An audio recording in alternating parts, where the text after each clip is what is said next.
Carmen A. Rivera, founder and president of New Insights Incorporated, is a human performance development specialist, a certified professional coach, and a trained conflict resolution mediator.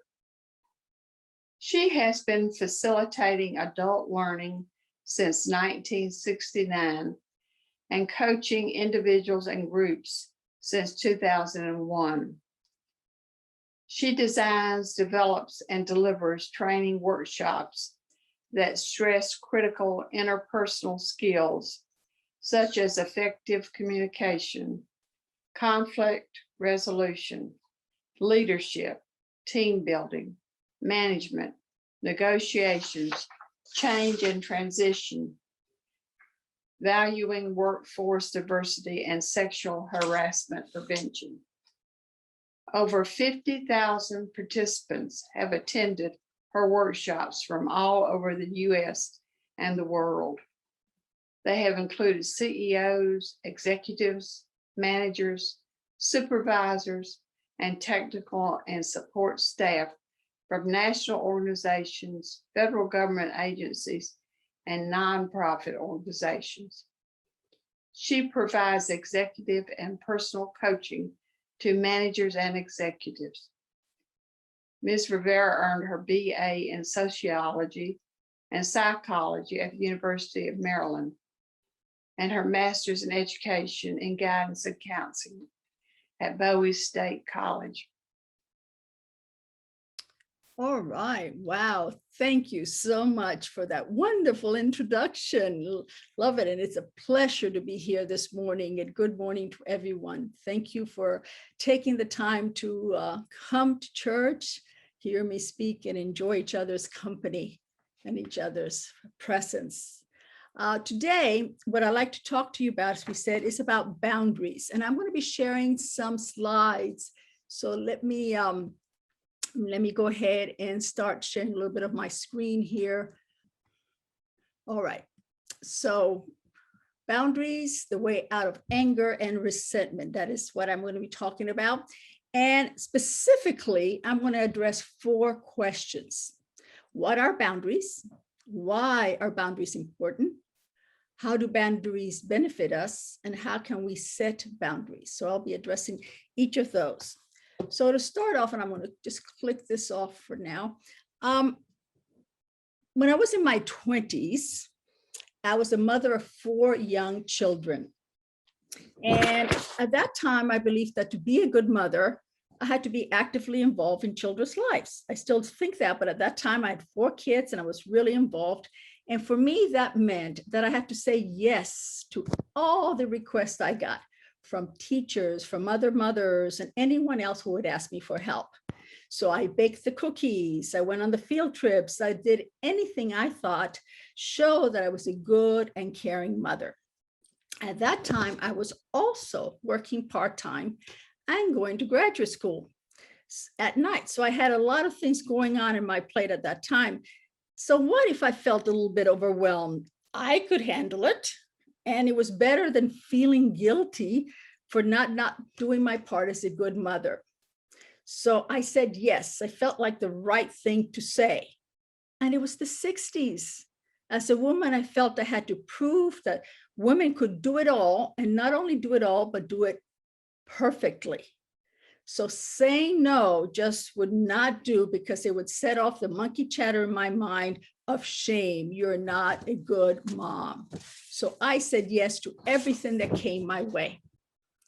It took me years to realize that we can't base our own worth on the approval of others. When we believe deep in our heart and soul that we are enough, we can say enough. So let's start with our first question. What are boundaries? Boundaries are setting expectations of what you are willing and not willing to do. Simply, there are lists of what's okay and what's not okay. Boundaries set clear definitions of what you can and cannot handle. They establish expectations and communicate how you want to be treated. Here's how Brene Brown says about setting boundaries. Let me share the screen.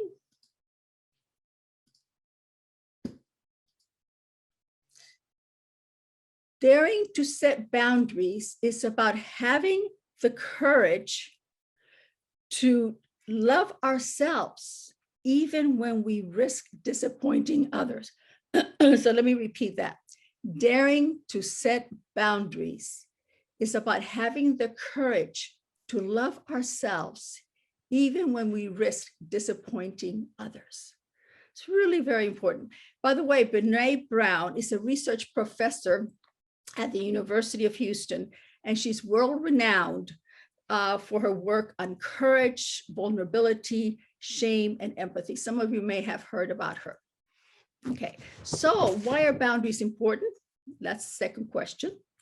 If you don't have clear boundaries, it's very easy to start resenting the friends who call you, let's say, late, midnight, 11 o'clock at night, even though you said, hey, it's okay to call me at any time. You may have said that once upon a time, but you really didn't mean it that you could call you at any time. So people took that as, hey, I can call you at any time. So they don't understand when you get all upset and grumpy because they're calling you at a time that is not convenient for you. You weren't clear. You hadn't set your boundaries. You did not communicate what they could and could not do, what was acceptable to you and was not acceptable. Now, setting boundaries is hard, and especially hard for people who are natural caretakers and people pleasers. But truly, the only way you can be the best caretaker is to take care of yourself first. You know that on the airplanes, they always say, put the mask on yourself first before helping others. If you're not taking care of yourself, you're not going to be there for other people. You're not going to have the energy to do that. So taking care of yourself is the best way to give yourself the energy, the permission, the ability, the skill to be there for other people. If you nourish yourself first, you can nourish others. And I want to emphasize this last sentence. Boundaries are a crucial component of self-care. Boundaries are a crucial component of self-care. So question number 3, how do boundaries benefit us? Well, there are many, many benefits of setting boundaries, but I'd like to just share with you the 3 that I find most important. So let me put this again here and share the screen.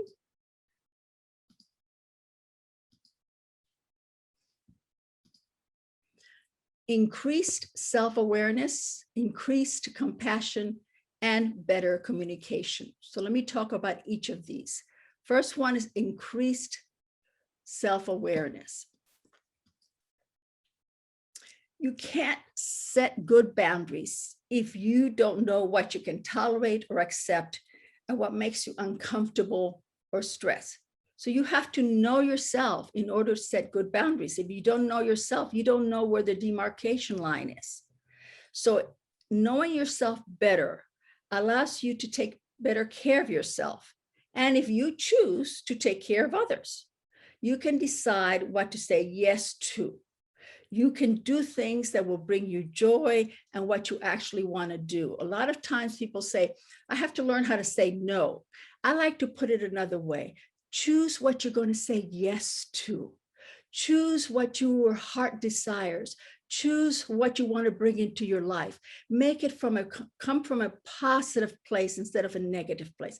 Yes, learning how to say no is important, but let's look at the other side of the coin. Choosing and learning how to say yes to what you really want to do is crucial. It creates a lot of positive energy around you and allows others to see your compassion and your caring, and then your ability to make that happen. So increased self-awareness is one of the most important benefits of setting boundaries. Second benefit of setting boundaries, and this goes right along with our principles of UU, increased compassion. In her research, Brene Brown found that the most compassionate people are the people who set the most boundaries. I found that fascinating. The most compassionate people are the people who set the most boundaries. You always think of boundaries as something to put out, but boundaries is what can we bring in? What is acceptable to us? And if it's acceptable, then we're going to do it with joy. We're going to do it with compassion. We're going to do it in a way that attracts others to us and us to them. So we have a mutual beneficial relationship going on. When you understand yourself, you're better able to be open, to be more understanding, and to be more loving with yourself and others. So when you have compassion for yourself, you will have compassion for others. You become a better friend, you become a better colleague, a better partner, a better spouse. You establish healthy relationships with more trust and with less resentment, anxiety, and toxicity. So compassion is a very important benefit of setting boundaries. The third benefit that I like to share with you is about its better communication, because setting boundaries allows you to recognize your own needs. You're better able to communicate those needs to others. You know what you need, you know what you want, and you therefore can communicate more effectively to other people. It's instead of giving hints or kind of asking them to kind of guess what they should know. They're my friend or my spouse, I've known them for years. They should know what I want or what I don't want. No, we'll keep asking people to be mind readers, and that doesn't work.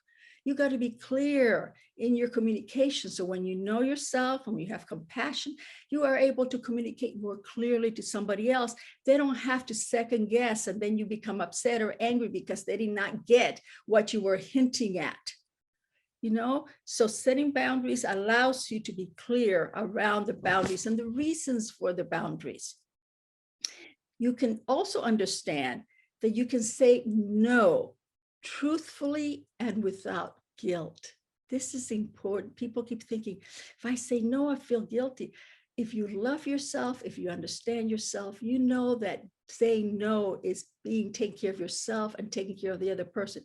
You don't want to say yes to something that you don't know how to do, or say yes to something that you will resent later and therefore ruin that relationship with that other person. You want to come from a yes that's honest, that's truthful, that's real, that will enhance the relationship. So choosing what you can and cannot do is your right. You do not have to apologize for it. It is not a moral issue. It is your right as a human being to take care of yourself and in turn take care of others, because you don't resent them. You're not angry with them because they're invading boundaries that they never knew existed before. And one last thing, no is a complete sentence. No is a complete sentence. There is no reason why you have to give the reasons why you're saying no. I know this is very hard. When I do my workshops, I'll tell this to people. I say, well, I got to tell why I'm not doing it to the person I've known for years, or my mom, or my children, or whoever it is. And I go, if you choose to explain why, do it in a way that makes sense to you and to them, but it really is not necessary. You're establishing your right to set your boundaries because they know that when you say yes, you're there 100%. If we don't set our boundaries, we'll say yes to things and only do it half-heartedly. And that is not effective. That ruins relationships. If you know your boundaries and they know that you have boundaries, and that when you say yes, you're there 100%, there's a respect for yourself, respect for the other person, love, compassion, and creates very healthy relationship. So we know the benefits of boundaries, at least the three. You know that it is self-compassion, it is self-awareness, compassion, and better communication. So question number 4 is, how can we set boundaries if they're so important to us and it's important in our lifelong relationship with others? What do we need to do? So how can we set them? So let me share with you again.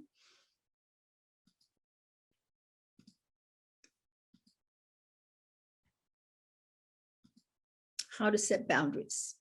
Know your limits, listen to your feelings, give yourself permission, and be assertive. So let me take each of these in turn. First one this is important, that setting and maintaining boundaries is a skill. Most of us don't really learn this important skill. We pick at it bits and pieces here and there from experience or through watching other people. So setting boundaries is a new concept. And I have an article I've written about it in my website. And when I talk about it in my classes, people go, I never thought about that. So this is a new skill and it can be a challenging one. So here are the 4 steps to get you started. Know your limits. You cannot set a boundary if you're unsure of where you stand. So you need to understand, like that goes back to that self-awareness. So understand and identify your own physical, emotional, and mental limits. What can you accept or at least tolerate? What makes you feel uncomfortable or stressed?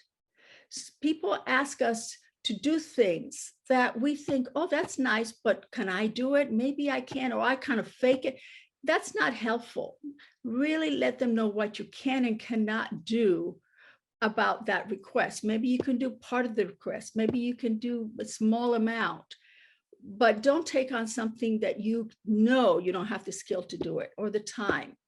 Don't accept to take care of people's pets if you don't like pets. Say, oh, but I need to do something. Well, if you don't like cats, don't cat sit. That's crazy. If you don't like dogs, why take on dog sitting or whatever it is? We take on things that are beyond our own limits and our likes and dislikes. And then you're going to do a half, job and nobody benefits from that. So know what it makes you comfortable, uncomfortable, stressed or unstressed. Just get very clear with yourself about your own limits. Okay, let me see. I have dropped my thing here. If you aren't clear, you won't be able to communicate your boundary. Secondly, listen to your feelings. Observe how you feel at the moment that the request is being made. If anger, resentment, or discomfort show up, that's going to be a red flag that you're letting go of a boundary. It's very important to listen to your body. Feelings show up in your body. Does your chest tense up? Did your stomach start doing butterflies? Do you notice that your jaw is clenching or your hands? Just really look at the physicality of your body when a request is made. Your body shows your feelings, and your feelings are going to let you know whether that person is crossing a boundary. So really look at yourself and understand yourself. So ask yourself, what is it about this request or this interaction or this person's expectation that is troublesome? What is going on here for me? When you feel anger or resentment, it usually is because you believe someone is taking advantage of you or you are not being appreciated. So really listen to yourself. You're pushing yourself beyond your limits and feeling guilty for not meeting their expectation. Okay, so listen to your gut. I remember one time when I was doing a workshop, this is a couple of decades ago, and I was doing training on diversity. And there were a handful of us who went all around the country doing this. And one new trainer joined our group.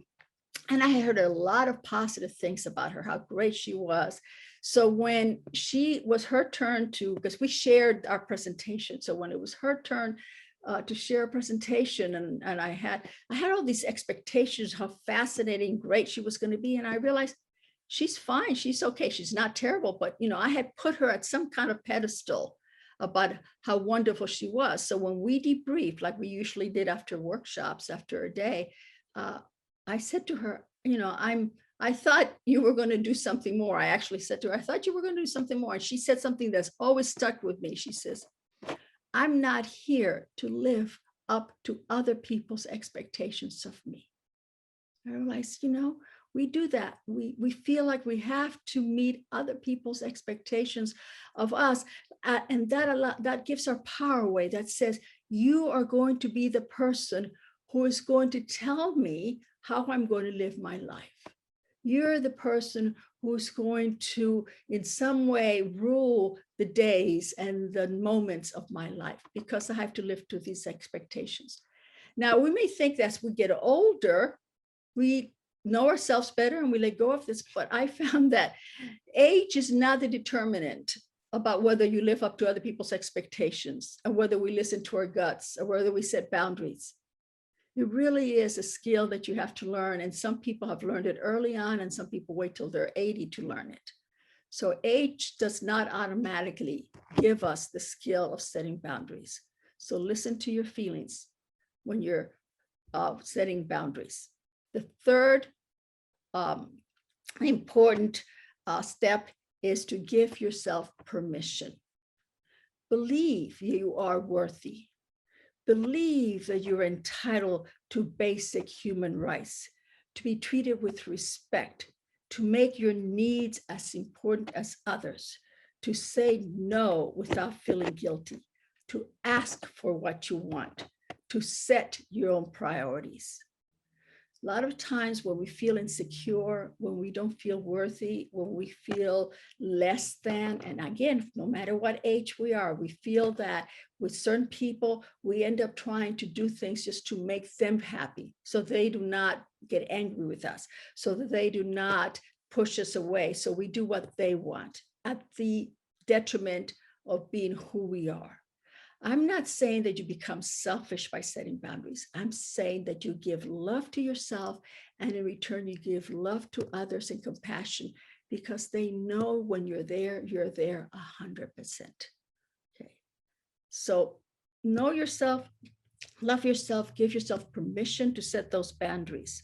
Once you identify and believe that you have a right to all of these things of priorities, respect, say no without feeling guilty, you will let go of the fear, the guilt, and the self-doubt. Boundaries are a sign of self-respect. It is not about being selfish. It is about taking care of yourself and in turn taking care of others. Give yourself permission to set them and preserve them. Now, the fourth important step of setting boundaries, because we talked about know your limits, listen to your gut, give yourself permission, is communicate this in a way that they hear it. So the number 4 step is be assertive. Now that you know your boundaries and you believe you have the right to have them, you need to communicate them in a way that they are understood. This means speaking in a firm, friendly, and calm way. I teach classes on assertiveness, and my classes are like 2 or 3 days long, 8 hours a day. And when people come to my classes, they think they're going to learn how to be aggressive, how to get their point across, how to go out there. That's not what assertiveness is. Assertiveness is about treating yourself with respect, treating the other person with respect, and communicating clearly what you want to say. So in setting boundaries, you're communicating in a firm, friendly, and calm way. This is very important. It is not about yelling or stomping on the ground or any way, or being really like, I need to be strong, I need to shout, or I need to be there. Assertiveness is calm, is firm, is friendly. Okay, it's expressing yourself in a very easy manner, expressing your thoughts and feelings with respect towards yourself and others. One of the ways you can do this so they're really clear is using what we call I statements. That means owning what you are saying. So the sentence may start with an I, or it may start with a my. So let me give you a couple of examples. I can't take that on right now. That will be a boundary setting statement. Or my plate is full. That is a boundary setting statement. It's also a nice statement. Or that's not going to work for me. So you set the boundary and you own it, as opposed to, you shouldn't be asking me that. Or don't you know that already I'm overworked? Or don't you, anything that use the you statement that pushes against the other person, that's not being assertive. Assertive is owning what you are saying and saying it in a way that's clear to the other person. So I like the one that says, that's not going to work for me. that works very well when I say that. That's not going to work. I can't do that, or this is not a good time. Now, one of the things you can do is you can give an alternative to that boundary setting. So this is not going to work for me, but I can talk to you next week, or I can work on that next Monday. So if you do have an alternative that you want to give, that's great. In my classes, I also say you can suggest someplace else where they may want to go. You may want to talk to Kathy. She was telling me that she wanted to work more, or she was interested in that kind of project. So you can identify another person, another place, or another time that you can commit to what they're being asking. Don't take on something that you cannot handle, okay? So you can say no without an explanation, or you can say no, like I can't take that on right now, or that's not going to work for me, and give an alternative. Notice that the alternative is something that's going to happen in the future. It's not about making excuses about you. It's not, I can't take that on today because I have to take the kids this way and I have to do that and I have to do this errand. They don't care. That's not the reason. You can say no, and here's when I can do it. Okay, so be really clear. When you give an alternative, you're not making excuses or creating explanations, okay? So you can, the idea that what happens when people start giving explanations about why they can't do something, they're taking on the emotional burden of the other person. They're putting their monkey on their back. It is not your burden to bear. This is your life and you choose to share with the other person, but you do not want to be the doormat of the other person. You don't want to be the person, indentured servant of the other person. You want to be treated as an equal. Sometimes people don't even understand that they're overstepping somebody's boundaries. So you have to teach them how to make that happen. Own your own self-respect. So to make sure we're real clear, let me put this back on.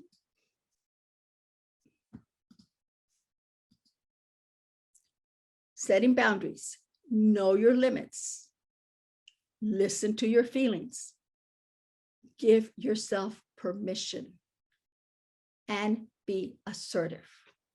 Remember, Brene Brown and the quote that I started with at the beginning. Daring to set boundaries is about having the courage to love ourselves, even when we risk disappointing others. And the reality is, when other people know who you are and the love and compassion you hold in your heart, they're not going to be disappointed. And those who are, maybe they don't need to be in your circle. Maybe they don't need to be in your life. Surround yourself with people who appreciate you, people who love you, people who are there who can lift you up because they know you will lift them up. You're going to be there for them as well. So setting boundaries is an excruciating, very important part of having joy in your life. Okay. So to kind of wrap it up, let me stop sharing this. Boundaries help us establish healthy relationships. They build bridges, not walls. People think, oh, I have a boundary, it's like a wall. No, it's a bridge to the other person. They also do a very other important thing for us. They tune us into behavior that might be harmful to our well-being. When you feel anger or resentment and find yourself whining or complaining, it's probably time to set a boundary. And again, this is for anyone. This is for grandchildren, spouses, partners, colleagues, friends, co-workers. It's not just boundaries with certain kind of people, boundaries with all the people in your life.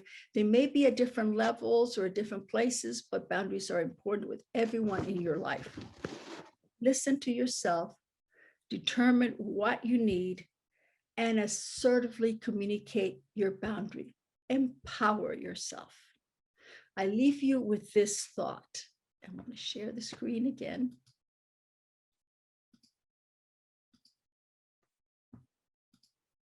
Stop asking why they keep doing it and start asking why you keep allowing it.